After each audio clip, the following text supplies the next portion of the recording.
Palmist అనేటువంటిది మన అరచేతిలో ఉండేటువంటి లక్షణాలు, ఈ గ్రహస్థానాలు మన మీద ప్రభావం చూపెడతాయి. ఇది గ్రహస్థానాలు చేతిలో,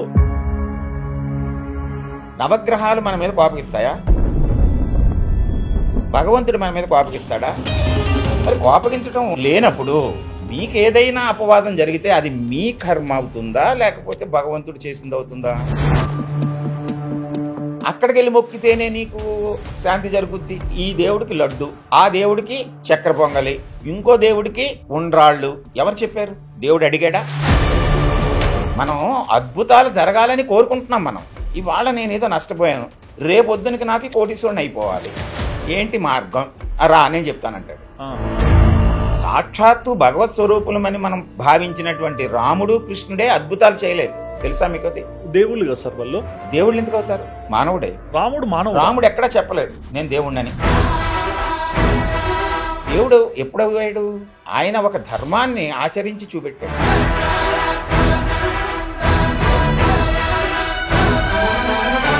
అంటే దారిలో ఏదో రాయి తగిలింది కాలికి, రాయి మనిషి రూపం, మనిషి అయిపోయింది. రాయిలాగా అయిపోయిన ఆమె మనస్సుని మళ్ళీ మార్పు చేసి మనిషిలా మార్చాడు. ఓకే. ఈయన మహిమలు చేసి రావణాసురుడిని హాంపట్టని భస్మం చేసేయచ్చుగా. సీతను ఎత్తుకుపోయినప్పుడైనా ఈయన హాంపట్టను ఉపయోగించాడా? లేదు. సీతాన్వేషణ కోసం హనుమంతుణ్ణి, జటాయువుని, సుగ్రీవుణ్ణి, అంగదుణ్ణి, జాంబవంతుణ్ణి, ఇలా అనేక మంది యొక్క సహాయాన్ని తీసుకున్నాడు.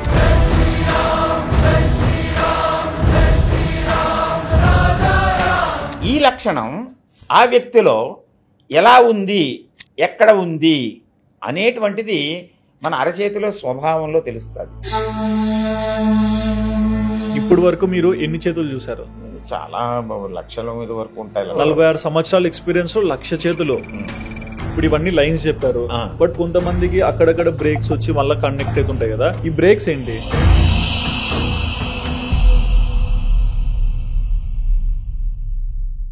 హాయ్ వ్యూవర్స్, వెల్కమ్ టు వాదాన్. నేను మీ హోస్ట్ సుధిరెడ్డి.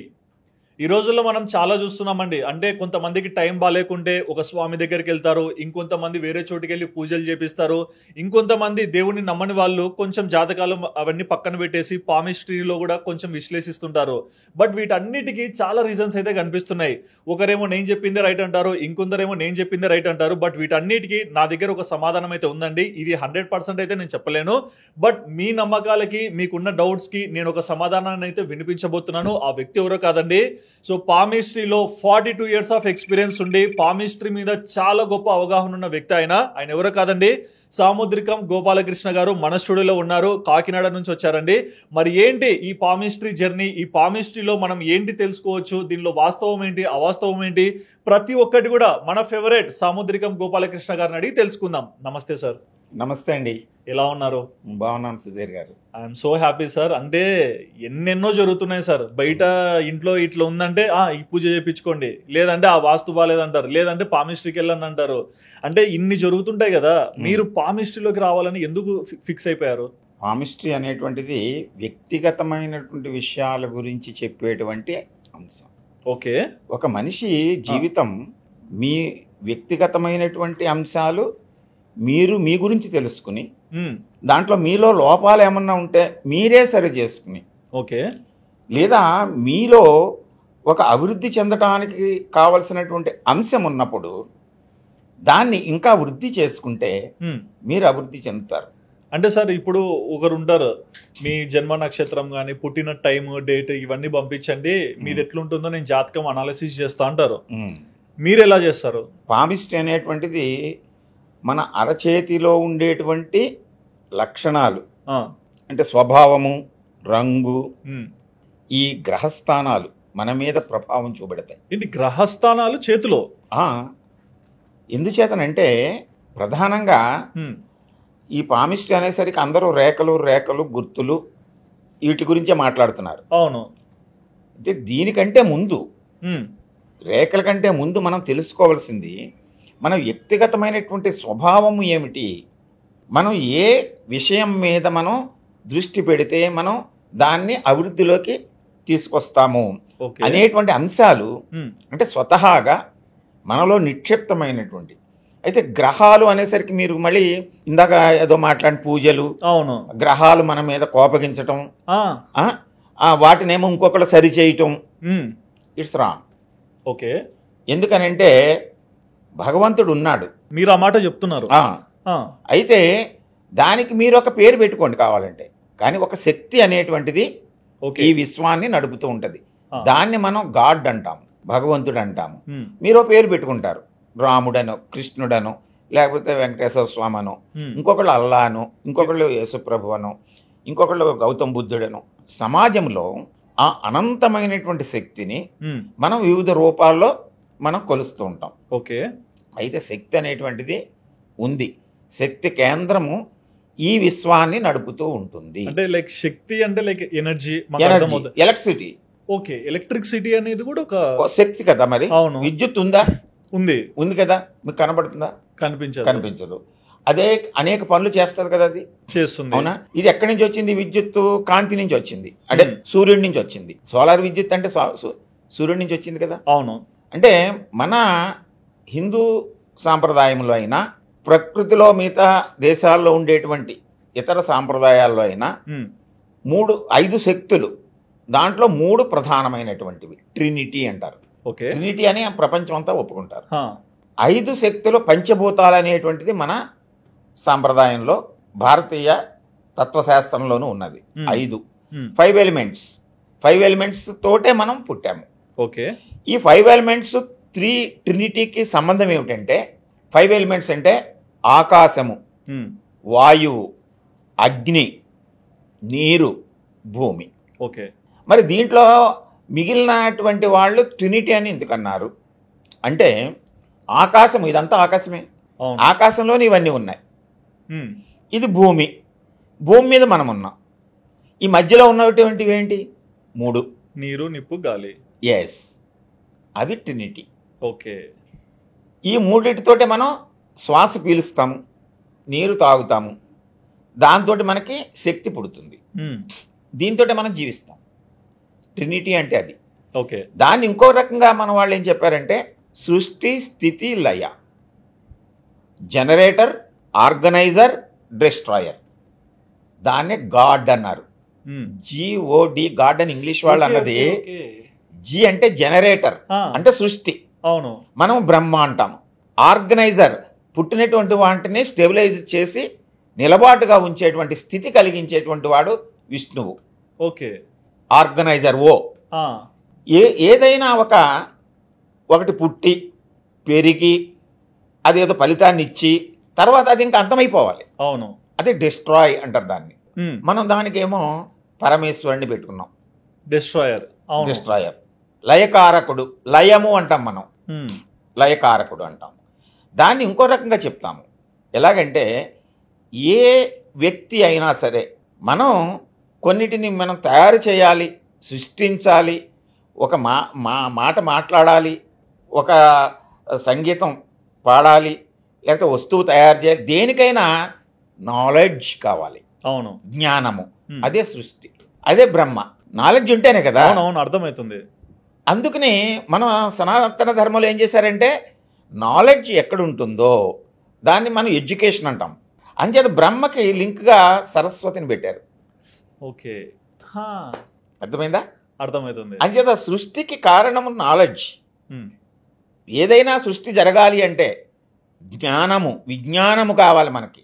మనం కూడా ఆ పరమాత్మ యొక్క అంతర్భాగాలము, స్వరూపాలం మనం మనుషులం. అంటే మనం కూడా సృష్టి చేస్తాము. అవును. మీరు ఒక కర్మ చేస్తున్నారు, ఇప్పుడు అంటే ఓ పని చేస్తున్నారు, ఈ యాంకరింగ్ చేస్తున్నారు, దానికి కావాల్సిన నాలెడ్జ్ మీ దగ్గర ఉండాలి. అవును. ఆ నాలెడ్జ్ అనేటువంటిది సరస్వతి, చదువు వల్ల వస్తుంది. అంచేత బ్రహ్మ, సరస్వతి అలా పెట్టారు. ఓకే. అయితే సృష్టి అయినటువంటి ఒక వస్తువు కానీ, ఒక జీవి కానీ నిలబాటుగా ఉండాలి, కొన్నాళ్ళు ఉమ్, స్థితిలో ఉండాలి. స్థితిలో కావాలంటే దానికి ఏం కావాలి? శక్తి కావాలి. శక్తి అంటే నవేడేస్ ధనం, అంతే కదా. అవును. స్థితిగా ఉండాలి అంటే ఒక వస్తువు బాగా నిలబాటుగా అందంగా ఇవన్నీ ఎక్కువ కాలం మనం మనగలగాలి అంటే డబ్బు. దీనికి కొంత పెట్టుబడి పెట్టాలి, అవును. డబ్బు కావాలి. ఆ డబ్బు అంటే మనం లక్ష్మి అంటాము. అంచేత స్థితికారకుడైనటువంటి ఈ విష్ణువుకి భారీగా లక్ష్మిని పెట్టారు అక్కడ. ఓ అంచేత స్థితి ఉంది. అవును. అయితే ఎంతకాలం స్థితిలో ఉంచినా మనం ఎప్పటికో అప్పటికి అది పూర్తయిపోయి తీరాలి, ఎక్స్పైర్ కావాలి. అంతే కదా. మీరు ఓ ఫంక్షన్కి ఒక కార్యక్రమం మొదలు పెట్టారనుకోండి, ఆ ఫంక్షన్ ఎలా చేయాలి నాలెడ్జ్ కావాలి, ఓ టెంట్ వేయాలి, పందిరి వేయాలన్నీ. అది వేయడానికి డబ్బు కావాలి. అవును. అది వేసేసాం, డబ్బు తెచ్చేసాం, వేసేసాం, ఉమ్, ఫంక్షన్ ఎప్పటికప్పటికి అయిపోద్ది, అది పూర్తి అయిపోద్ది కదా. అవును. అయిపోయిన తర్వాత దానికి మేము క్లోజ్ చేసేయాలి. క్లోజ్ చేయాలంటే ఏం కావాలి? ఇక్కడ డబ్బు కాదు, నాలెడ్జ్ కాదు, శక్తి కావాలి. ఉమ్, అవన్నీ తీయడానికి ఇవన్నీ చేయడానికి శక్తి కావాలి. అవును. శక్తి రూపము పార్వతి, ఓకే. కాళికా శక్తి. ఉమ్, అంటే ఈశ్వరుడు లయకారకుడు అయితే ఆయనకి ధర్మచారిణిగా పార్వతిని పెట్టారు శక్తి. ఓకే. అంచేత ముగ్గురు మూర్తులు, ముగ్గురు అమ్మల్ని మన హిందూ సాంప్రదాయంలో పెట్టారు. అవును. అంటే ఈ పేర్లతో ఒప్పుకోకపోయినా ఉమ్, జనరేటర్, ఆర్గనైజర్, డిస్ట్రాయర్ అని ట్రినిటీని అన్ని దేశాల వాళ్ళు, అన్ని ప్రాంతాల వాళ్ళు, అన్ని మతాల వాళ్ళు యాక్సెప్ట్ చేస్తారు. అంటే శక్తి అనేటువంటిది ఉంది. అవును. మీరు దాన్ని దేవుడు అనుకోండి, మీ ఇష్టం. ఉమ్, అయితే దాన్ని, ఆ శక్తిని ట్రాన్స్ఫర్ చేయాలి కదా మనకి, ఉమ్, మానవులకి. ట్రాన్స్ఫర్ చేయడానికి అది ఇంటర్నెట్ అనుకోండి, ఆ శక్తి ఇంటర్నెట్ అనుకోండి. ఉమ్, మన వరకు రావడానికి మనం మీరు ఒక సిమ్ కార్డు, అంతే కదా. అంటే సిమ్ కార్డు కోరినటువంటివి ఇంటర్నెట్ నుంచి మనకి రావాలి అంటే మధ్యలో శాటిలైట్స్ ఉండాలి. ఉమ్, శాటిలైట్స్ అంటే పంచభూతాలు. ఓకే. శాటిలైట్స్ ఉంటే సరిపోతుందా?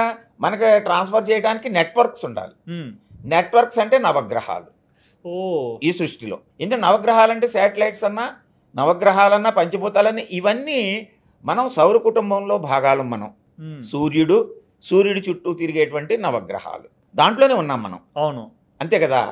మన సిమ్ కార్డుకి ఆ సంకేతాలు రావాలంటే ఒక ఫోన్ కావాలి, సెల్ ఫోన్, ఉమ్, అంతే కదా.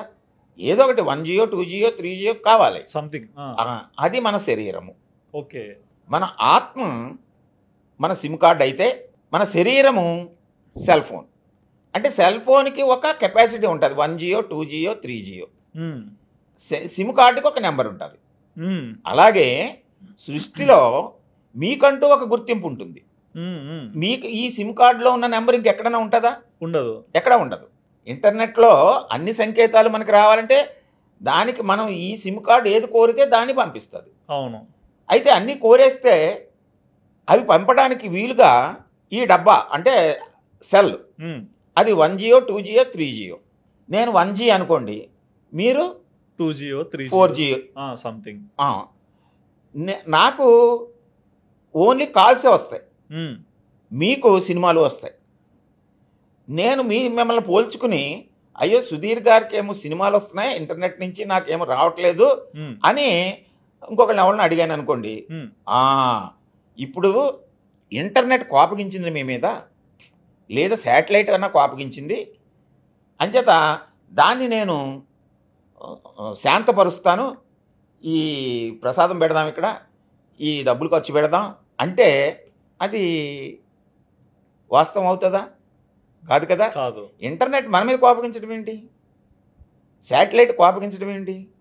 నవగ్రహాలు మన మీద కోపగిస్తాయా? భగవంతుడు మన మీద కోపగిస్తాడా? లేదు కదా.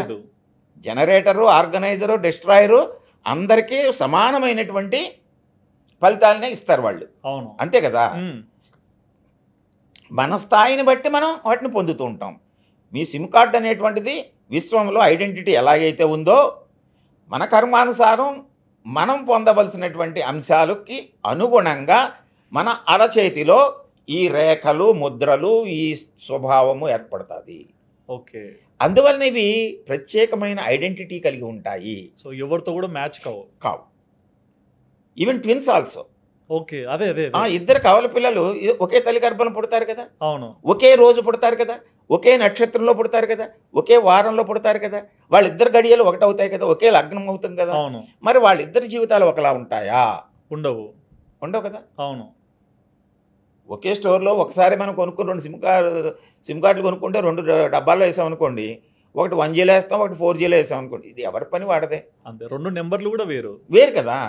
అలాగే మన అరచేతిలో ఉండేటువంటి ఈ ముద్రలు కానీ, ఈ రేఖలు కానీ, ఎవరి జీవితానికి చెందినటువంటివి వారికే వర్తిస్తాయి.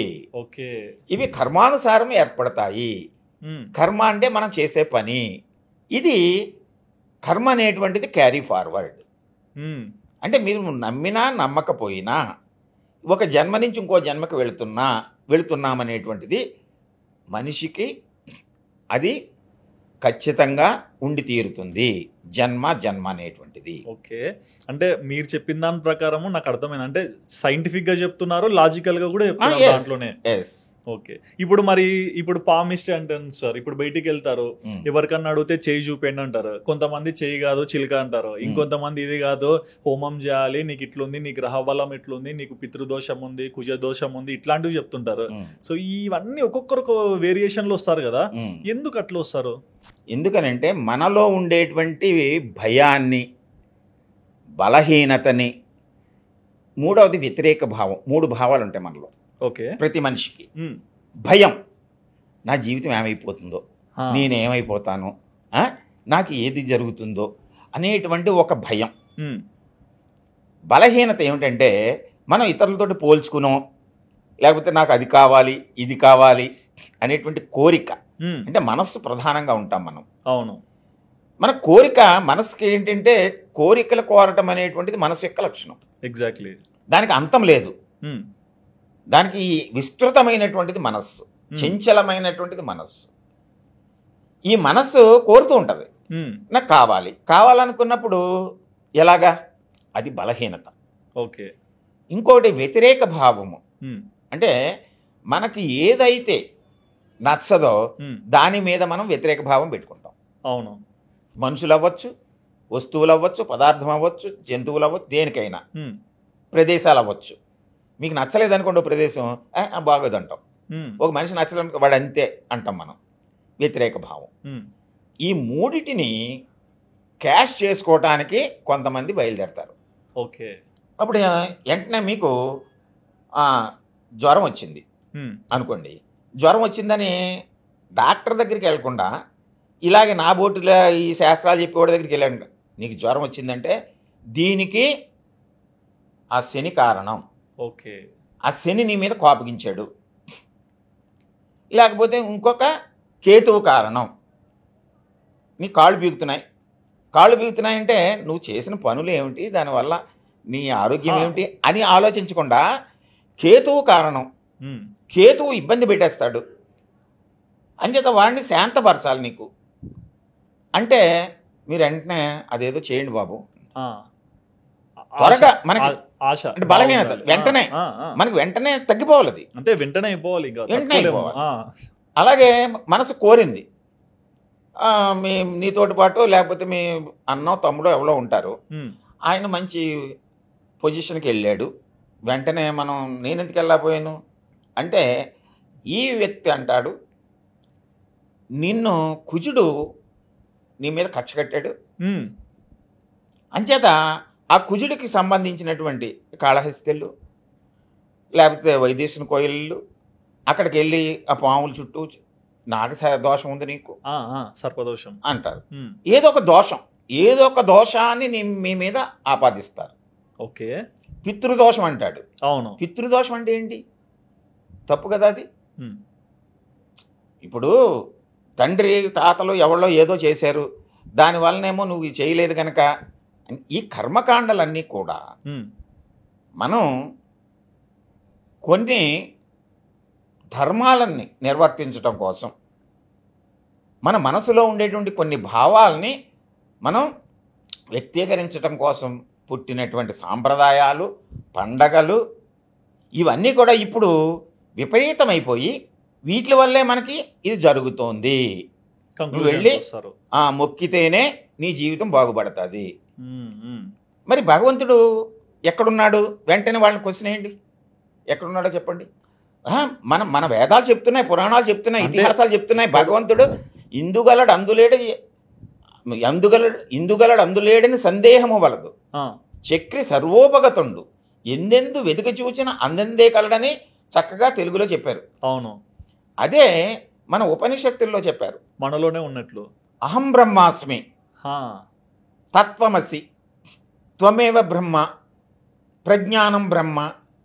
అంటే నువ్వే దేవుడివై ఉన్నావు, ఆ దేవుడే నువ్వై ఉన్నావు, నీలోనే దేవుడు ఉన్నాడు అని వివేకానందుడు చెప్పాడు, రమణ మహర్షి చెప్పాడు. ఒప్పుకుంటున్నారా మీరు? మరి ఒప్పుకున్నప్పుడు నీలోనే దేవుడు ఉన్నప్పుడు అక్కడెక్కడో గుళ్ళో ఎందుకున్నాడు? అక్కడికి వెళ్ళి మొక్కితేనే నీకు శాంతి జరుగుద్ది. ఆయన లడ్డు, ఈయనకి ఈ దేవుడికి లడ్డు, ఆ దేవుడికి చక్కెర పొంగలి, ఇంకో దేవుడికి ఉండ్రాళ్ళు. ఎవరు చెప్పారు? దేవుడు అడిగాడా? తెలియదు. కాదు. అంటే మనలో ఉండేటువంటి బలహీనతని దేవుణ్ణి మనం ఆరాధించాలి. ఇందాక చెప్పాను చూసారా, సైన్స్లో సిమ్ కార్డు సెల్ ఫోన్లో వేసిన తర్వాత మనం ఇంటర్నెట్ తోటి కనెక్ట్ అయి ఉండాలి, సిగ్నల్స్ రావడానికి. ఓకే. అంచేత మన జీవితాన్ని తీసుకున్న తర్వాత ఈ ఆత్మ ఈ శరీరంలోకి ప్రవేశించిన తర్వాత మనం కర్మలను ఆచరించడానికి మనం భగవంతుడితోటి కనెక్ట్ అయి ఉండాలి, భగవంతుని ఆరాధించాలి. ఓకే. అంటే ఎట్లా ఆరాధించాలి? ఎలా ఆరాధించాలి?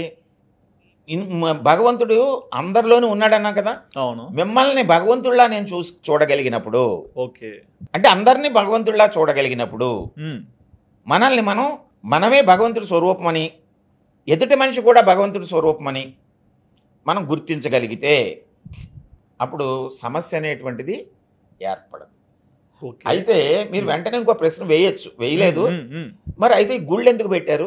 అదే ఈ తిరుపతి ఎందుకు వెళ్ళాలి, మనం కాశీ ఎందుకు వెళ్ళాలి, ఇంకో వైదేశం కోయిల్ ఎందుకు వెళ్ళాలి? ఇవి ఇప్పుడువి కూడా కాదు, ఎప్పుడో ఎన్నో వందల సంవత్సరాలు వేల సంవత్సరాల నుంచి ఉన్నాయి. Yes, exactly. ఎందుకు పెట్టారంటే మనం సాటి మనిషిలో భగవంతుడు ఉన్నాడు కదా, భగవంతుడు ఆరాధించాలి. అంటే మనిషిని ఆరాధించాలి, లేకపోతే సేవ చేయాలి, లేకపోతే సహకరించాలి అనుకున్నప్పుడు డైరెక్ట్గా సాధ్యమవుతుందా? కాదు, సాధ్యం కాదు. ఒకవేళ సాధ్యం అవుతుందా అనుకున్నా ఎంతమందికి చేయగలం మనము అని మన మహర్షులు మహారాజులు ఆలోచన చేసి మనం భగవంతుడిని మనం ఆరాధించాలి, అందరికీ సహాయపడాలంటే ఏం చేయాలి అని ఒక కంక్లూజన్కి వచ్చి ఎప్పుడు పెట్టారంటే కాశీలో ఈశ్వరుడు, తిరుపతిలో వెంకటేశ్వరుడు అని పెట్టారు. ఓకే. ఇప్పుడు మీరు భగవంతుడిని ఆరాధించాలి, మీలో ఏముంటుంది? ఒక శక్తి ఉంది, సంపాదించారు మీరు, సంవత్సరానికి ఒక 10 లక్షలు సంపాదించారు. దాంట్లో ఒక 10వ వంతు ₹1,00,000 మీరు భగవంతుని సేవకి ఖర్చు పెట్టాలి. ₹1,00,000 1,00,000 మందికి ఇద్దాం అనుకుని మీరు తలో రూపాయి ఇస్తానంటే ఎవరైనా తీసుకుంటారా? తీసుకోరు. ఒకవేళ తీసుకుంటానన్నా మీరు అందరికి ఇవ్వగలరా? కష్టం. లేరు. అందుకని ఏం చేశారంటే భగవంతుడు ఎక్కడో ఉన్నాడని చెప్పేసి కాశీలో ఉన్నాడు, మీరు మీ కుటుంబంతో సహా కాశీ వెళ్ళి ఈ 1,00,000 ఖర్చు పెట్టుకు వచ్చారు, సంవత్సరానికో 4 సంవత్సరాలకో ఎంతకో. అవును. అంటే ముడిపి కడుతుంటారు కదా. ముడుపు కాదు. ఓకే. నేను చెప్పేది ముడుపు కాదు. ఓకే. ముడుపు కట్టి కొంత హుండీలో వేస్తారు, అది వేరే. కొంతమంది అంటే ఆ డబ్బుల్ని ఇట్లా వెళ్ళడానికి ప్రయాణానికి ఇప్పుడు దారిలో ట్రైన్ ఎక్కారు, ఆటో ఎక్కారు, టీ తాగారు, సమోసా తిన్నారు, కొబ్బరికాయలు కొన్నారు, పళ్ళు కొన్నారు, ఇలాగా అనేక వ్యవస్థల్లో అనేక మందికి మీరు మీ వంతు మీరు సంపాదించినటువంటి మీ శక్తిని సంపాదనని వాళ్ళకి ఇచ్చారు. అదే అదే. కానీ ఏ దృష్టితో ఇచ్చారు? మీరు కాశీ వెళుతున్నాననే దృష్టితో ఇచ్చారు. అవును. కానీ వీళ్ళకి మనం అలా ఇవ్వటం వలన వాళ్ళు దాన్ని ఉపయోగించుకుని వాళ్ళు జీవనోపాధిని పొంది వాళ్ళ కుటుంబాన్ని పోషించుకుంటున్నారు. ఇలాగ మీలాంటి నాలాంటి అనేక మంది ఇవ్వటం వలన కొన్ని వ్యవస్థలు వృద్ధి పొందటానికి, ఆ వ్యవస్థలో ఉన్నటువంటి వాళ్ళు ఎవరు? మనుషులు, వాళ్ళెవరు? భగవత్ స్వరూపులు, వాళ్ళందరూ కూడా వృద్ధి పొందటానికి పొరుగు వాడికి తోడ్పడబోయి. ఓకే సార్, ఇప్పుడు పామిస్ట్రీలో 42 సంవత్సరాల అనుభవం, 46 సంవత్సరాలు. 46 అంటే ఏ వయసులో మీకు పామిస్ట్రీ మీద అవగాహన వచ్చింది? చదువుకోవాలన్నా దాని మీద ఇంట్రెస్ట్ ఎప్పుడు కలిగింది? అంటే నేను 12వ సంవత్సరం నుంచి దీన్ని మా పెద్దనాన్నగారి దగ్గర నేర్చుకుంటూ, కానీ అసందిగ్ధంగా ఉండేది, నాకు డౌట్స్, నమ్మేవాడిని కాదు కొంతసేపు. ఇలాగ ఇంటర్మీడియట్ వరకు, అంటే 17వ సంవత్సరం ఇంటర్మీడియట్ 17వ సంవత్సరం వచ్చేసరికి దీంట్లో ఏదో ఉంది సబ్జెక్ట్లో అని నేను తెలుసుకోవటం మొదలుపెట్టా. మా పెద్దనాన్నగారిని అడిగితే ఆయన కొన్ని పుస్తకాలు చెప్పి వాటిని నేర్చుకో, డౌట్స్ ఉంటే నన్ను అడుగు అని ఆయన చాలా ప్రముఖులకి పామిస్ట్రీ చెప్పినటువంటి సందర్భాలు ఉన్నాయి. ఓకే. అంటే నేను కూడా ఆయనకి హైదరాబాద్లో, మీది హైదరాబాద్ కనుక అప్పుడు మీరు పుట్టి ఉండరు ఇంకాను, ఎందుకంటే మన ప్రకాశం పంతులు గారు ముఖ్యమంత్రి చేసిన, ఇందిరాగాంధీ, నీలం సంజీవరెడ్డి గారు, మర్రి చెన్నారెడ్డి గారు, టి అంజయ్ గారు ముఖ్యమంత్రులు చేసినప్పుడు అలాంటి వాళ్ళకి కూడా ఈయన ప్రామిస్ చెప్పేవారు. ఓకే, అంటే అలాంటి వాళ్ళని ఎందుకు ఉటంకిస్తున్నానంటే ఆయన మా ఇంట్లో పనిచేసి వర్కర్ కూడా చేయి చూసి చెప్పినటువంటి సందర్భం అంటే వాళ్ళు చెప్పామంటే మీకు ప్రముఖుల పేర్లు చెప్తారు కదా. ఆఖరికి ఎన్టీ రామారావు గారికి కూడా ఆయన హ్యాండ్ రీడింగ్ చెప్పినప్పుడు నేను కూడా వచ్చి నేను అక్కడ ఓకే పరిశీలించాను. అయితే ఈయన చెప్పిన వాటిలో కొన్ని వాస్తవాలు ఉన్నాయి అని ఆయన చెప్పినప్పుడు, ఇప్పుడు మన పూర్వీకులు కొన్ని గ్రంథాల్లో రాశారు. భవిష్యత్ పురాణంలోను, గరుడ పురాణంలోను ప్రహ్లాదుడు, వరాహమిహిరుడు, ధ్రువ, పరాశర, భృగు, గర్గ, నారద, సముద్ర ఇలాంటి వాళ్ళందరూ సాముద్రికం గురించి అక్కడక్కడ రాశారు ఆ శ్లోకాలు. తరువాత దీన్ని గ్రంథాల కింద తయారు చేసినటువంటి వాళ్ళలో westerns, okay, William Benham, foreigners ఇంగ్లాండ్లో విలియం బెన్హాము, సెయింట్ జర్మైన్. ఓకే, అంటే వాళ్ళు సెయింట్ అంటే క్రిస్టియన్ కదా. అయితే చాలా మంది ఏమనుకుంటారంటే క్రిస్టియన్స్ వీళ్ళు నమ్మరు అని అనుకుంటారు. నో, వాళ్ళు దీని మీద కృషి చేసినటువంటి వాళ్ళే. అయితే మూలాలు మాత్రం మన దగ్గర నుంచి తీసుకువెళ్ళినట్టు ఆ సెయింట్ జర్మైన్ పుస్తకంలోనే రాశారు. ఓకే, ఇక్కడికి వచ్చి రీసెర్చ్ చేసి హీరో, వరల్డ్ ఫేమస్ పామిస్ట్, అంటే ఈ రోజు కూడా ఇంటర్నెట్ లో ఉంటుంది. ఇంటర్నెట్ లో వీళ్ళందరూ ఉన్నాయి. Okay, hero the famous palmist. ఆయన ఇండియా వచ్చి మన గుజరాత్లోను, ఇక్కడ హిమాచల్ ప్రదేశ్ అంటే హిమాలయాల ఇక్కడ కొంతమంది దగ్గర నేర్చుకుని వెళ్ళినట్టు కూడా మన గ్రంథాల్లో ఉంది. ఓకే, ఆయన పుస్తకంలో కూడా రాశాడు. ఆయన అయితే లేటెస్ట్ వాడే, అంటే మన నెహ్రూ, విజయలక్ష్మి పండిట్ ఆ కాలం వాడే, గాంధీ నెహ్రూల కాలం వాడే. అయితే విలియం బెన్హామ్ అయితే 1900లో వాడు. ఈయన బుక్ కూడా రాశారు కదా. రాశారు. అది ఆ బుక్ నేను కొనుక్కున్నాను. ఓకే, నా దగ్గర ఉంది, చూపిస్తాను మీకు. అంటే 1900లో రాశాడు ఆయన.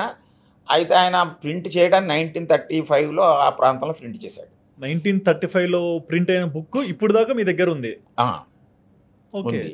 అయితే దాని కాపీలు ఇప్పుడు రీప్రింట్ అయ్యి ఇంటర్నెట్లో అవి కొత్తగా వస్తున్నాయి అనుకోండి. అయితే ఒరిజినల్ కాపీ అది నా దగ్గర ఉన్నది, అంటే ఫస్ట్ ప్రింట్ అయినటువంటి కాపీ. అలాగే సెయింట్ జర్మైన్ కూడా 1989లో రాశాడు.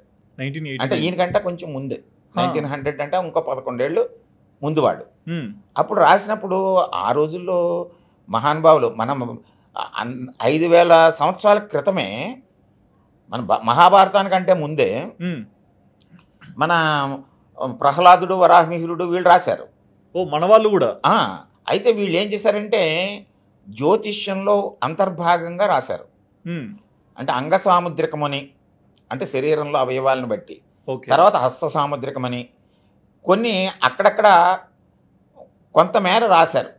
కంటిన్యూస్గా ఇది ఒక గ్రంథంగా పేర్కొనలేదు. ఓకే, అలాగే భవిష్యత్ పురాణంలో కూడా భవిష్యత్తు గురించి చెప్తూ ఈ మనిషి ఈ చేతిలో ఈ రేఖలు ఉంటే ఇలా ఉంటాడు, ఇన్ని 100 సంవత్సరాలు బతుకుతాడు, జీవిత రేఖ ఇలా ఉంటాయి అని రాయటం జరిగింది.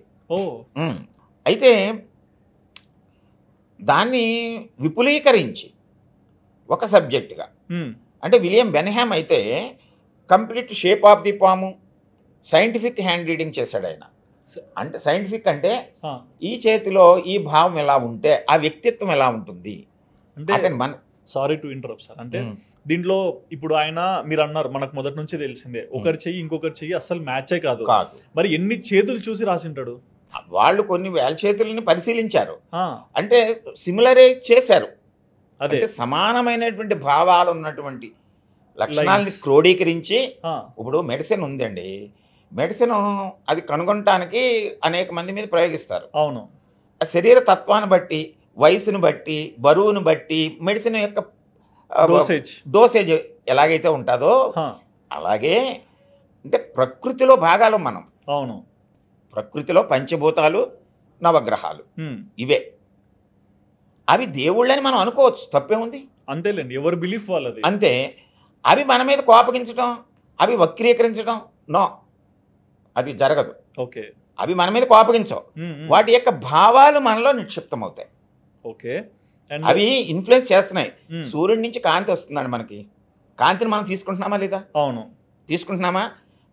నా శరీరం ఒకలా తీసుకుంటుంది, మీ శరీరం ఒకలా తీసుకుంటుంది, డిఫరెన్స్ ఉంది అంతే కదా. మరి కొంతమందికి డి విటమిన్ తక్కువగా ఉంటే సూర్యకాంతిలో పడుకుంటారు, అవును, కొంతమంది కొంతసేపు తిరిగేసరికి బాగా వచ్చేస్తారు. అవును.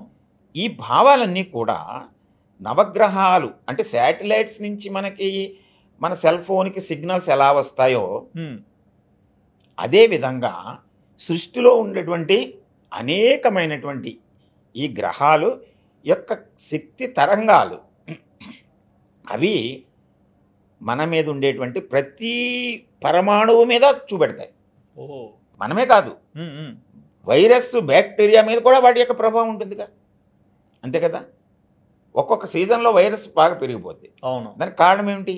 సీజన్ అంటే అది ప్రకృతినా? అవును. ప్రకృతిలో మనం సూర్యుడికి దూరంగా వెళ్ళామనుకోండి, అంటే సూర్యుడి చుట్టూ తిరగటంలో ఒక చోట 18 కోట్ల కిలోమీటర్లు ఉంటుంది, ఒక చోట 15 కోట్ల కిలోమీటర్లు ఉంటుంది దూరం, దీర్ఘవృత్తం. ఆ 18 కోట్ల దూరం వెళ్ళినప్పుడు మనకి భూమి మీద వాతావరణం టెంపరేచర్ తక్కువ ఉంటుంది శీతాకాలం, అప్పుడు మనకి దగ్గులు రొంపలు వస్తాయి. అంటే వైరస్ అప్పుడు పెరుగుతుంది, బ్యాక్టీరియా పెరుగుతుంది. అంటే వాటి మీద కూడా ఆ గ్రహాల యొక్క ప్రకృతి యొక్క ప్రభావం ఉంటుంది కదా, ఉంది సహజంగా. మన మీద ఎందుకు ఉండదు? మన మీద ఉంటుంది. మనం బుద్ధిజీవులం కనుక మనం చేసేటువంటి కర్మలు రికార్డ్ అవుతాయి. పాయింట్ సార్, అంటే ఇప్పుడు పామిస్ట్రీలో మీరు ఇందాక మొదట్లో అన్నారు నవగ్రహాలన్నీ ఇక్కడే ఉంటాయని, సో ఇక్కడ చెప్పనా ఇప్పుడు మన పూర్వీకులు మన భారతీయ సాంప్రదాయంలోనూ వరల్డ్ వైడ్ ఒప్పుకున్నటువంటి వీళ్ళు వరల్డ్ వైడ్ అయితే మొట్టమొదటి 7 గ్రహాలనే ఒప్పుకున్నారు. వాటి పేర్లే వారాలకు పెట్టారు మనం, 7 వరకే. ఆ 7 చెప్తాను ముందు మీకు. ఈ చూపుడు వేలుకి దిగువన ఉన్నటువంటిది గురు, జూపిటర్. ఈ జూపిటరు ఇది ఎత్తుగా ఉంటే ఒకలాగా భావం, పల్చగా లోతుగా ఉంటే ఒక రకమైన మనం భావాలు ఉంటాయి. ఓకే. మధ్యవేలికి దిగువలో ఉన్నది శాట్రన్, శని. ఈ ఉగ్గరపు వేలికి దిగువలో ఉండేటువంటిది రవి, సన్. చిటికన వేలికి దిగువలో ఉండేటువంటిది బుధ, మెర్క్యూరీ. ఓకే. దీని కింద అంటే జూపిటర్ కిందను ఈ బుధుడి కింద ఈ 4 గ్రహాలకి కింద ఈ సెంటర్ పాయింట్ అంతా కూడా మార్స్, కుజ అనేవారు. ఓకే. ఈ బొటన వేలికి దిగువలో ఈ ఉబ్బెత్తుగా ఉన్నదాన్ని శుక్ర, వీనస్. ఈ చిటికన వేలు కింద ఈ కుజుడికి దిగువలో ఇదంతా చంద్ర, మూన్. అంటే ఇక్కడ పైన 4, మధ్యలో 1, కింద 2, 7 అయినాయి. అవును. ఈ 7టినే 7 వారాలకి పేర్లు పెట్టారు. ఓకే. మధ్యలో తరువాత మన భారతీయ సాంప్రదాయంలో రాహువు, కేతువు వాటిని కూడా గుర్తించి అయితే వీటికి ప్లేసులు ఎక్కడ పెట్టాలి అని చెప్పేసి చూస్తే ఈ శనికి దిగువలో ఈ సెంటర్ పాయింట్లో రాహువు, ఈ దిగువలో ఈ చంద్రుడు, శుక్రుడు ఇలా వచ్చినటువంటి ట్రయాంగిల్ వస్తుంది కదా ఇక్కడ. ఇది రాహు ఇక్కడ ఉంది, ట్రయాంగిల్ వస్తుంది. ఈ ట్రయాంగిల్లో కేతువు. ఓకే. అప్పుడు 9 గ్రహాలని పెట్టారు. అయితే 9 సంఖ్యలు వచ్చింది తర్వాత. 9 సంఖ్యలు వచ్చిన తర్వాత విశ్వంలో ఈ 9 ఉన్నాయి నవగ్రహాలు. 9 గ్రహాలకి 9 సంఖ్యల్ని పెట్టారు. మీకు తెలుసా అవి? చెప్పండి. సూర్యుడు 1, ఓకే, చంద్రుడు 2, గురుడు 3, రాహువు 4, బుధుడు 5, శుక్రుడు 6, కేతువు 7, శని 8, కుజుడు 9. ఓకే. ఇవన్నీ కలిసి ఉన్నది విశ్వం 0. ఎప్పుడైతే 0 వచ్చేసిందో సంఖ్యలకి ఇంకా అనంతమైనటువంటి అంకెలు వచ్చేసినాయి. ఎప్పుడైతే ఈ విశ్వంలో మన 9 గ్రహాల యొక్క భావాలు మనలో వచ్చినాయో మనం అనంతమైనటువంటి మనుషుల వ్యక్తిత్వాలు వచ్చేసినాయి. ఓకే. అలాగే రంగులు 7 విబ్జిఆర్ అంటారు కదా, ఇంద్రధనస్. అవును. VIBGYOR violet, IndiGo, blue, yellow, green, orange, red. 7 రంగులు ఇంద్రధనస్సు ఏర్పడుతుంది. ఎప్పుడైనా చూసారు ఇంద్రధనస్సుని? 7 రంగులు ఉంటాయి. ఆ 7 రంగులు దేంట్లోంచి వచ్చినాయి? ఒక నీటి బిందువు, అంటే వర్షం కురిసే ముందు నీటి బిందువు వస్తుంది కదా. అవును. సూర్యకాంతి నీటి బిందువులో పడినప్పుడు అది విశ్లేషణ జరిగి ఒక ఇంద్రధనస్సు ఏర్పడుతుంది. అంటే 7 రంగులు కూడా తెలుపులోంచి వచ్చినాయి. ఓకే. అంటే తెలుపుని మనం రంగుగా ట్రీట్ చేయలేదు, ఆ, 7 రంగులనే చూసాం. అయితే సాయంత్రం అయిందనుకోండి, చీకటి పడింది, ఉమ్, ఇంద్రధనుస్సు కనపడుతుందా? కనిపించదు. కనిపించదు. ఈ తెలుపు లేదు, ఈ 7 రంగులు లేవు. అవును. అంటే రాత్రి అయిపోయింది. రాత్రి రంగు ఏమిటి? నలుపు. నలుపు. అంటే నలుపులో ఇవన్నీ మిళితమైపోతాయి. ఓకే. అదొక రంగు.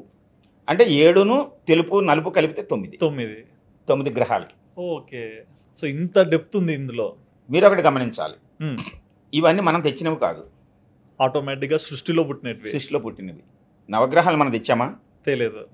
నవగ్రహాలకి సంఖ్యల్ని మనం ఆపాదించాం. ఉమ్, దాని ప్రకారమే వారాల పేర్లు కూడా పెట్టారు. ఆదివారం సూర్యుడికని, ఉమ్, సోమవారం చంద్రుడు, మంగళవారం కుజుడిది, బుధవారం బుధుడిది, ఉమ్, గురువారం గురుడిది, శుక్రవారం శుక్రుడిది, శనివారం శనిది. ఇంకా 2 మిగిలిపోయినాయి, ఉమ్, రాహువుకి కేతువుకి. అప్పుడు ఏం చెప్పారంటే మన వాళ్ళు ఛాయాగ్రహాలు. ఉమ్, రాహువు కేతువు ఛాయాగ్రహాలు. రాహువు శని సమానుడు, అంచేత రాహువుకి శనివారం. ఓకే. కేతువు కుజ సమానుడు, కేతువు కుజ సమానుడు కనుక కేతువుకి మంగళవారం. ఉమ్, సరిపోయినాయి కదా 7. సరిపోయినాయి. అలా సరిపెట్టేశారు. ఓకే. ఇవన్నీ మనం పెట్టుకున్నటువంటివి కాదు. సహజంగా పేర్లు అయితే మనం పెట్టాం, ఆదివారం సోమవారం అని. అయితే ప్రకృతిలో సహజంగా వచ్చినటువంటి ఈ గ్రహాలు కానీ ఈ సంఖ్యలకు కానీ మనం ఆపాదించేసుకుంటే, అంచేత మీరు ఏ రోజు పుట్టారు దానికి ఏదో శక్తిని, మీరు పుట్టిన తేదీ ఉంటుందిగా, ఏ తారీఖు? సెప్టెంబర్ 28. 28 అంటే 2 8 కలిపితే 1. అంచేత 1 కనుక సూర్యుడిది. మీరు చక్కగా అభివృద్ధి చెందుతారు, సూర్యుడిలాగా వెలుగుతారు, అందరినీ ఆకర్షిస్తారు, కళల్లోకి వెళ్తారని చెప్పేయచ్చు. అవును. వారం గుర్తులేదు సార్. గుర్తులేదు. శుక్రవారం అనుకుంటున్నా. శుక్రవారం అంటే కళల్లో ఉంటారు. ఓకే. ఈ కళాకారులాగా ఆర్టిస్ట్ అవుతారు. ఓకే. ఇలా చెప్పచ్చు. సపోజ్ ఆ శనివారం అనుకోండి, ఆ శనిలాగా నల్లగా ఉంటారు, ఇలా చెప్పామనుకోండి, తప్పది. ఓకే. మళ్ళీ మనం దాన్ని అంతటితో వదిలిపెట్టకుండా మనం వాళ్ళు ఏం చేశారంటే, సోమవారం శివుడిది, మంగళవారం సుబ్రహ్మణ్యేశ్వరుడు, బుధవారం వినాయకుడు, లేకపోతే అయ్యప్ప, ఒక్కొక్క దేవుడికి ఒక్కొక్క వారాన్ని అంటగట్టేశారు. చూస్తున్నాం అది. అంతేకాదు, ఒక రకం ప్రసాదం, ఒక దిక్కు, ఇలాగా దేవుళ్ళకి మన భావాలను తీసుకెళ్ళి అంటగట్టడం ఏమిటి? ఓకే. నా ప్రశ్న ఏమిటంటే, ప్రకృతి రూపాలన్నీవి భగవంతుడివి అన్నిని, ఆయన పర్టికులర్గా ఒకళ్ళ మీద కోపగించడం ఉంటుందా? మీ చెప్పే సమాధానం ప్రకారం ఉండదు. మరి కోపగించడం లేనప్పుడు మీకు ఏదైనా అపవాదం జరిగితే అది మీ కర్మ అవుతుందా, లేకపోతే భగవంతుడు చేసింది అవుతుందా? ఎవరు చేసుకున్న కర్మ వాళ్ళది. అవును. దాన్ని సరి చేసుకోవాలనుకుంటే ఆ అధికారం ఎవరికి ఉంటుంది? మన చేతుల్లోనే, మీ చేతుల్లోనే ఉంటుంది. అవును. లేదా అనుభవించాలన్నా మీరే అనుభవించాలి. అవును. దాన్ని ఇంకొకళ్ళు సరి చేయటం ఉంటుందా? ఉండదు. లేనప్పుడు సరి చేసేవాళ్ళ పుట్టుకొచ్చారు. ఇప్పుడు అవును. ఎందుకు పుట్టుకొచ్చారు? మీ బలహీనత. మొదట్లో చెప్పారు అది. మా బలహీనత లేకపోతే భయం. నీకు నిన్ను శని నిన్ను పట్టుకుని ఆవహించేశాడు, నీకు ప్రాణం పోతుంది ఇంకా, లేకపోతే మీ ఇద్దరు విడాకులు అయిపోతారు, లేకపోతే ఇంకోటి ఏదో అయిపోద్ది, నీ ఇల్లు కింద అడిపోద్ది, కూలిపోద్ది. ఈ గ్రహానికి నువ్వు మొక్కితేనే, అది కూడా నేను చెప్పినట్టు మొక్కితేనే, అది కూడా మా ఇంట్లో ఉన్న దేవుడికి మొక్కితేనే. అంటే దేవుణ్ణి ఈయన గదిలో పెట్టి బంధించాడు, అంతే కదా? అంతే. ఈయన లేకపోతే ఒక గుళ్ళో పెట్టాడు అక్కడ. ఓకే. ఈయన తలుపేసేసి వచ్చేసాడు. అంటే ఈయన వచ్చే వరకు కూడా మళ్ళీ ఆయన అక్కడే కూర్చోవాలి ఆ దేవుడు. మనం ఇచ్చినవి ఆయన పట్టుకెళ్ళి పెడితేనే ఆయన తీసుకుంటాడు. మరి ఆయన దేవుడు ఎందుకు అవుతాడు? మనం అద్భుతాలు జరగాలని కోరుకుంటున్నాం మనం. అవును. మన జీవితంలో అద్భుతం జరిగిపోవాలి. నాకు ఇవాళ నేను ఏదో నష్టపోయాను, రేపొద్దునికి నాకు కోటీశ్వరుని అయిపోవాలి, ఏంటి మార్గం? రా నేను చెప్తానంటాడు. సాక్షాత్తు భగవత్ స్వరూపులమని మనం భావించినటువంటి రాముడు కృష్ణుడే అద్భుతాలు చేయలేదు, తెలుసా మీకు? అది దేవుళ్ళు కదా సార్ వాళ్ళు. దేవుళ్ళు ఎందుకు అవుతారు? మానవుడే. రాముడు ఎక్కడా చెప్పలేదు నేను దేవుణ్ణని. అంటే అందరు ఈ రోజు కూడా మొక్కుతారు. అవును. దేవుడు ఎప్పుడు అయ్యాడు? ఆయన ఒక ధర్మాన్ని ఆచరించి చూపెట్టాడు.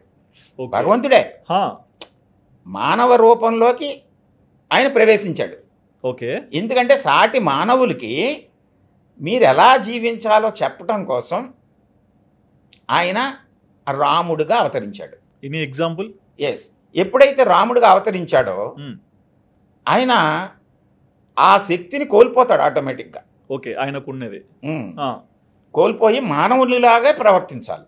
అలాగే ప్రవర్తించాడు ఆయన. ఓకే. దానికి మీకు నేను చెప్తాను. అంటే మనం అద్భుతాలు చేసేరు అని చెప్పేసి మనం భావించుకుని ఆయనకి దాన్ని ఆపాదించి ఆయన పొగడచ్చు. అవును. రాముడు ఆజానుబాహుడు, అరవింద దళాయతాక్షుడు, అంటే కళ్ళు పెద్దవి, ఆజానుబాహుడు, చక్కగా ఉంటాడు. ధర్మాన్ని తను కొడుకుగా ఉన్నప్పుడు తండ్రికి ఏం చేయాలి, భర్తగా ఉన్నప్పుడు ఏం చేయాలి, యజమానిగా ఉన్నప్పుడు ఏం చేయాలి, రాజుగా ఉన్నప్పుడు ఏం చేయాలి, తమ్ముడికి అన్నగారు ఉన్నప్పుడు ఏం చేయాలి, మొత్తం ఏ క్యారెక్టర్ అయినా సరే ధర్మము తప్పకుండా ఆయన ఆచరించి చూపెట్టాడు. ఒక మనిషి రూపంలో. మరి భగవంతుడైతే అద్భుతాలు చేయాలి కదా. అవును. చేయలేదు. ఎందుకనంటే చేయలేదని ఎందుకు చెప్తున్నానంటే, సీతని మానవ రూపంలో ఉంది సీత. అవును. లక్ష్మీదేవే మానవ రూపంలో ఉంది. మానవ రూపంలో ఉన్నప్పుడు ఇంకొక మానవుడు, వాడిలో చెడ్డ గుణం ఉంది, అటు దానవుడయ్యాడు. మానవుడిలా ఉంటే మానవుడే. రావణుడు ఎత్తుపోయాడు. అహంకారాన్ని లేకపోతే వాడి యొక్క దుర్మార్గపు ఆలోచనని అమలు చేశాడు. అవును. అప్పుడు ఈయన మహిమలు చేసి రావణాసురుడిని హాంపట్టని భస్మం చేసేయచ్చుగా. అంటే అంతేలే, అంటే దేవుని రూపంలో లేరు కాబట్టి చేయలేదేమో. చేయడు. ఓకే, చేయడు ఆయన. అంచేత మానవుడు ఎలా చేస్తాం? మనం క్రమం తప్పకుండా మనం సాధన చేసి ఆ సీతను మళ్ళీ మనం తిరిగి తెచ్చుకోవటానికి మానవుడు మన ప్రయత్నం ఏం చేస్తాం? మీ ఇంట్లో వాళ్ళని ఎవరిని ఎత్తిపోయారు అనుకోండి, ఏం చేస్తారు? పోలీస్ కంప్లైంట్ ఇస్తారు. మీ స్నేహితులు, ఫ్రెండ్స్ ఎలా తీసుకొని కోర్టుకి వెళ్ళి ఇవన్నీ చేస్తారు కదా. అలాగే ఆయన అడవిలో ఎక్కడికో అడవిలోకి వెళ్ళిపోయిందంటే జాడ తెలుసుకోవటానికి, అంటే తండ్రి మాట పాటించడం కోసం ముందు అడవికి వెళ్ళిపోయాడు ఈయన. అవును. అడవికి వెళ్ళిపోవడం ఎందుకు? ఆయన హాంపట్టని ఇవన్నీ మార్చేయచ్చుగా. అదే లేదు, ధర్మాన్ని పాటించాలి. అడవికి వెళ్ళాలంటే ఇక్కడ చిటికేసి అడవిలోకి వెళ్ళిపోవచ్చుగా. అలా వెళ్ళిపోలేదు ఆయన. ఆ నది దాటాలంటే గుహుణ్ణి హెల్ప్ అడిగి ఆ పడవకి అవతల ఒడ్డుకి చేరి అక్కడ పర్ణశాల నిర్మించుకుని తమ్ముడితోటి కలిసి అక్కడ కందమూలాలు తింటూ ఆ అడవిలో తిరుగుతూ అక్కడ ఉంటే అక్కడ ధర్మాన్ని ఎవరు కనిపించినా ధర్మాన్ని బోధిస్తూ. ఓకే. అంటే దారిలో ఏదో రాయి తగిలింది కాలికి, రాయి మనిషి అయిపోయింది అని సినిమాల్లో చూపెడతారు. అవి గ్రాఫిక్స్ సినిమాల్లో ఉంటాయి తప్ప జీవితాల్లో గ్రాఫిక్స్ ఉండవు. మరి ఈ రాయి తగిలి అక్కడ ఏమైందంటే అహల్య శపించాడు భర్త అనుకుందాం. శాపం అంటే ఏంటి? ఆమెని నిందించాడు. ఓకే, నువ్వు నీ భావన తప్పు, నీ ఆలోచన తప్పు అనేసరికి ఆమె మనస్సు కుచించుకుపోయి రాయిలాగా అయిపోయింది. మనసు రాయిలా అయింది. జడత్వం వచ్చేసింది. జడత్వం మీకే బాధ కలిగింది. మీ ఇంట్లో మీరు ఏ పని, ఇంకా మీ డ్యూటీ ఏదో చేస్తూ ఉంటారు, వస్తూ ఉంటారు, వెళ్తూ ఉంటారు, పెడితే తింటారు, మాట్లాడరు. రాయిలా ఉన్నా వీటి అనరా అంటారు. అవునా? అవును. అంటే సహజమైనటువంటి ప్రవర్తన ఉండదు మీలోను. Stoned heart person. అది అలాగ అయిపోయింది అహల్య. ఈయన ఆందివే అలా వెళ్తున్నాడు. అప్పుడు నేను ఈ ధర్మాన్ని నేను పాటిస్తున్నాను. నేను భర్తగా ఆయన ధర్మాన్ని ఆయన చేశాడు భార్య కోసం. నువ్వు కించపరచబడ్డావు, ఇది కాదు, నీ ధర్మాన్ని నువ్వు నిర్వర్తించాలి, ఆయన మనసును నువ్వు కరిగించాలి మళ్ళీని అని ఆమెకు ఉద్బోధ చేసి రాయిలాగా అయిపోయిన ఆమె మనస్సుని మళ్ళీ మార్పు చేసి మనిషిలా మార్చాడు. ఓకే అని చెప్పాలి. అయితే మనం అద్భుతాలను ఊహిస్తాం కదా. కావ్యమది ఒక రచన చేసినప్పుడు ఎలాగైనా వర్ణించవచ్చు, కవి వర్ణించవచ్చు. అద్భుతం జరిగింది అని అంటే కావ్యం రాసినప్పుడు కొన్ని అర్ధసత్యాలు అంటారు వీటిని. సగమే ఉంటుంది దాంట్లో నిజం, సగం ఎగ్జాగరేషన్, కల్పితం లాగా. సహజం కావ్యం యొక్క లక్షణం అది. దాన్ని వర్ణించాలి. అలా అయితేనే కానీ చదవరు మీరు. అవును. అంటే మీకు టాబ్లెట్ వేయాలి, జ్వరం వచ్చింది, పైన కొంచెం షుగర్ కోటింగ్ ఆ మాత్రకి. అవును. చేదుగా ఉంటే వేసుకోరు మీరు. యా. అలాగే ఇక్కడ ధర్మాలు అనేటువంటివి, నీతి సూత్రాలు అనేటువంటివి యథాతథంగా చెప్తే దాన్ని ముందు ఆచరించకపోయినా చదవాలి కదా, తెలుసుకోవాలి కదా. తెలుసుకోవాలంటే అద్భుతం, మన మనసు అద్భుతాన్ని కోరుకుంటూ ఉంటుంది. అవును. అంటే రాముడు ఇలా కాలు అని మనం ముందు చదువుతాం, దాని అంతరార్థం అది. ఓకే. మరి ఎక్కడ చేశాడు? సీతను ఎత్తుకుపోయినప్పుడైనా ఈయన హాంపట్టను ఉపయోగించాడా? లేదు. సీతాన్వేషణ కోసం హనుమంతుణ్ణి, జటాయువుని, సుగ్రీవుణ్ణి, అంగదుణ్ణి, జాంబవంతుణ్ణి ఇలా అనేక మంది యొక్క సహాయాన్ని తీసుకున్నాడు ఆయన. ఓకే. అలాగే కృష్ణుడైన అంతే. కృష్ణుడు పరమాత్మ స్వరూపమే. ఎందుకంటే ఒక మానవ లోకాన్ని జాగృతం చేయడానికి ఆయన అవతారం తీసుకున్నాడు. అంటే ఎన్లైటన్ చేయటం, నీలో ఉండేటువంటి క్వాలిటీ ఏంటో దాన్ని ఉత్తేజపరిచి కర్తవ్యోన్ముఖుణ్ణి చేయటం కోసం. కర్తవ్యం, నీ కర్మ నువ్వు చెయ్యని చెప్పాడు. భగవద్గీత అంతా చెప్పింది అంతే, భారతం అంతా పుట్టాను. అయితే సహజంగా ఆ వ్యక్తిలో ఉండేటువంటి లక్షణం తెలుసుకుందాము, నేర్చుకుందామని ఉన్నటువంటి వాడు మారుతాడు. అలా కాకుండా విపరీతమైన అహంకారం, మమకారం పెంచేసుకున్నవాడు మారాడు. దానికి భారతంలో అనేక క్యారెక్టర్స్ మీరు చూడొచ్చు. అవును. ఇప్పుడు లక్క ఇల్లు దహనం చేస్తున్నప్పుడు భీముడు నిద్రపోతా ఏదో అచేతనంగా ఉంటే అక్కడికి వచ్చి మేల్కొల్పినట్టు మనకి సంఘటన ఉంది. అంటే 5గురిని కూడా ఒక చేతితోటి మోసుకెళ్ళిపోయి రక్షించగలిగే కెపాసిటీ ఉన్నటువంటి వాడు భీముడు. కానీ అతను స్ఫురణకు రాలేదు, అదే స్ఫురించేలా చేశాడు. అంటే టెక్నికల్గా అతన్ని మేల్కొల్పాడు అంతే తప్ప హాంపట్టం చేసేసి ఆ లక్కీలో ఆరిపోయేలా చేయలేదు. లేదు, నీ పని నువ్వు చెయ్యి, ఇది నీ పని రక్షించడం ఇక్కడ అని చెప్పాడు. అలాగే అర్జునుడు కురుక్షేత్ర యుద్ధంలో తన యొక్క ఆత్మీయులందరూ, బంధువులందరూ ఎదురుగా కనపడేసరికి, గురుదేవులు, పితామహులు వీళ్ళందరూ ఉండేసరికి బాబు నేను యుద్ధం చేయను అన్నాడు. యుద్ధం చేసి వాళ్ళని జయించేటువంటి శక్తి సామర్థ్యాలు ఉన్నటువంటి వాడే, కానీ వీక్ అయ్యాడు, మైండ్ వీక్ అయింది. అప్పుడు కర్తవ్యోన్ముఖుణ్ణి చేశాడు, కర్తవ్యాన్ని బోధించాడు. నీ ధర్మం ఏమిటి, నీ క్యారెక్టర్ ఏమిటి, నువ్వు రాజువి, రాజ్యాన్ని రక్షించవలసిన బాధ్యత నీ మీద ఉంది. వాళ్ళు ఎవరమని ఆ రాజ్యాన్ని తీసేసుకునేటువంటి వాడు నీ బంధువైనా సరే శత్రువు కింద లెక్క అంతే. వాడు కొంతమందిని వేసుకొచ్చాడు, నువ్వు దాంట్లో యుద్ధం చేయి, నీ డ్యూటీ నువ్వు చేయి, నువ్వు నెగ్గుతావో ఓడిపోతావో తర్వాత విషయం. అది గీతోపదేశం. అది కృష్ణుడికి ఒక్కడికే చేయలేదు. అందుకనే నరనారాయణులు అన్నారు వాళ్ళిద్దరిని, అర్జునుడిని కృష్ణుడిని. కృష్ణుడు సాక్షాత్తు పరమాత్మ స్వరూపంలో, ఈ అర్జునుడు అంటే మనందరికీ నరుడు నారాయణుడు, ఆత్మ పరమాత్మ, జీవాత్మ పరమాత్మ. పరమాత్మ జీవాత్మకి బోధిస్తున్నాడు, అంటే మనందరికీ బోధించాడు. ఏమని చెప్పాడు? నీ కర్మను నువ్వు తప్పనిసరిగా కర్తవ్యాన్ని నిర్వర్తించు. అయితే దాంట్లో భయాన్ని కానీ, వెషజాన్ని కానీ, కోరికని కానీ పెట్టుకోకు, నిష్కామంగా చెయ్యి. చేసే పని నిజాయితీగా ఉండాలి, కోరిక లేకుండా చెయ్యి, అంటే ఫలితాన్ని ఆశించకుండా చెయ్యి, నిష్కామ కర్మ అని చెప్పాడు. అయితే ఇదే నీతి సూత్రాలని ధృతరాష్ట్రుడికి చెప్పాడు అక్కడ. ఒరే బాబు ఎందుకు వచ్చింది, వాళ్ళ 5 అడిగారు, వాళ్ళకి ఇచ్చేయి, నీ పుత్రవాత్సల్యాన్ని తగ్గించి అని చెప్పాడు ధృతరాష్ట్రుడికి. ధృతరాష్ట్రుడికి విపరీతమైనటువంటి మమకారం దుర్యోధనుడు అంటే. ఇంకెవడేం చెప్పినా విండు. కాసేపు జ్ఞానబోధ చేశాడు కృష్ణుడు.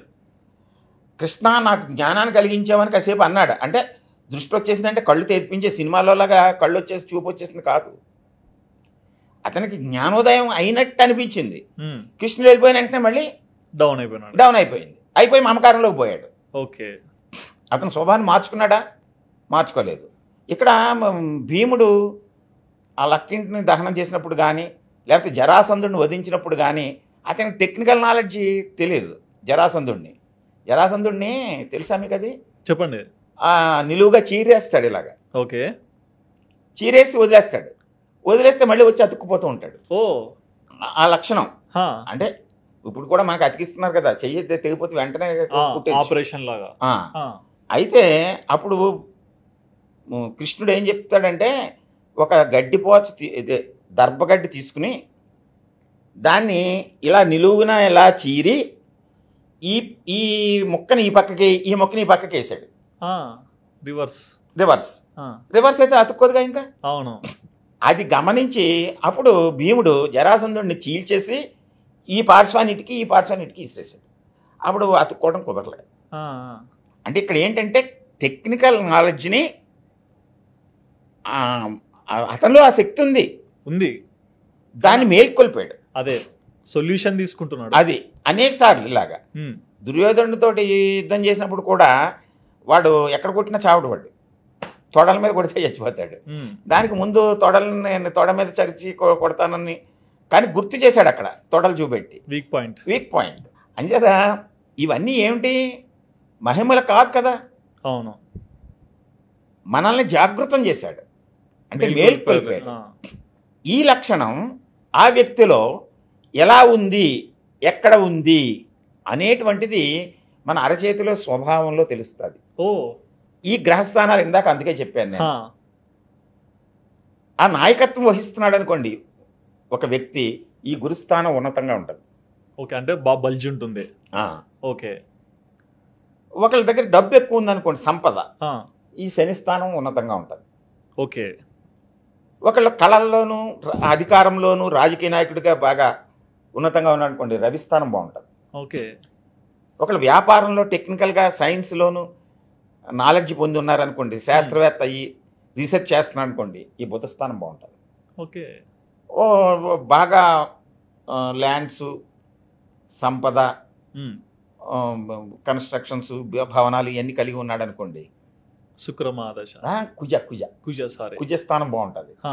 అదే యుద్ధ రంగానికి వెళ్ళి సైనికుల కింద వీటిల్లో శక్తి సామర్థ్యాలు ప్రయోగిస్తున్నా అనుకోండి, ఈ రెండో కుజస్థానం బాగుంటుంది. ఒకడు పర్వతాలకి రోహణ చేస్తూ సముద్రాల్లో ఈదుతూ ఆటల్లో పాటల్లో మంచి సాహసంగా వెళ్ళిపోతూ ఉన్నాడు అనుకోండి, ఈ రాహుస్థానం బాగుంటుంది, పైకి ఊపుకుంటుంది. శృంగార భావాలను చెప్తూ అందంగా ఉండి చక్కగా లలిత కళల్ని బాగా పోషిస్తున్నాడు అనుకోండి, ఈ శుక్రస్థానం బాగుంటుంది, ఇది ఊపిగా ఉంటుంది. ఈ ఎవరైనా సాహిత్యం, పుస్తకాల గ్రంథ రచన, లేకపోతే ఈ ప్రవచనాలు ఇలా చెప్తూ ఉంటారు కదా, ఈ వేదాంగాల గురించి మాట్లాడుతున్నారు, బాగా రచనలు అవి చేస్తున్నారు అనుకోండి, ఈ చంద్రస్థానం బాగుంటుంది వాళ్ళకి. ఓకే.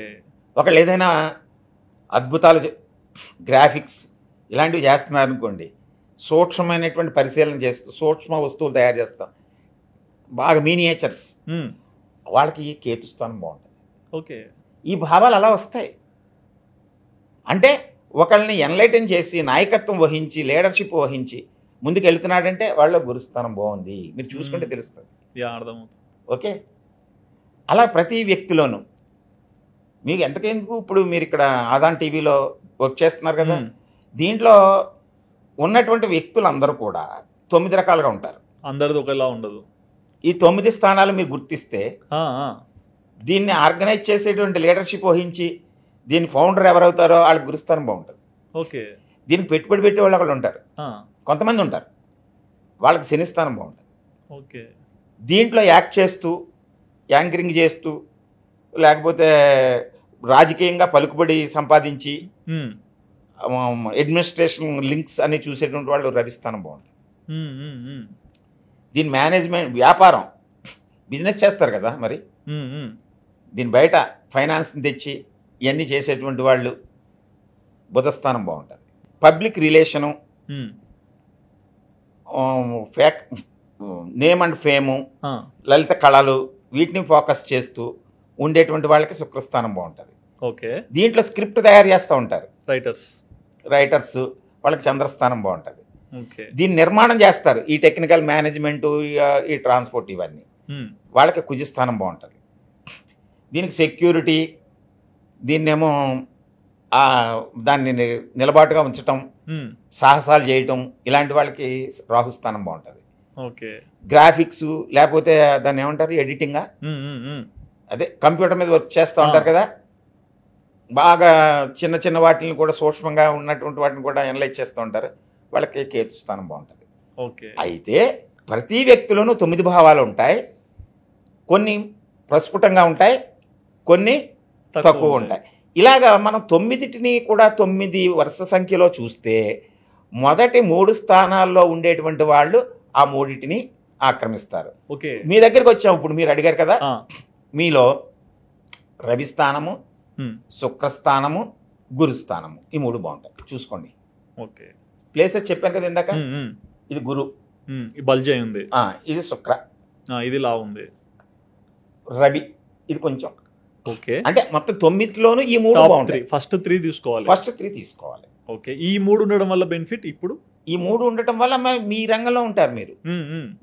ఇలాగ కొన్నాళ్ళకి మీరు దీంట్లో ఫస్ట్ ప్లేస్ ఏది ఉందో చూసుకోండి. ఓకే. అంటే దాంట్లో అడ్మినిస్ట్రేషన్లోకో నాయకత్వంలోకో వెళ్తారు గురుడు బాగుంటే. లేదా రవి బాగున్నాడు అనుకోండి, నటించటము, ఆ యాంగిల్లోకి కళారంగంలోకి వెళ్ళిపోతారు. శుక్రుడు బాగుంటే ఇంకా సినీ ఫీల్డ్లోకి వెళ్ళటం, ఇలా ఉంటుంది అన్నమాట. ఓకే.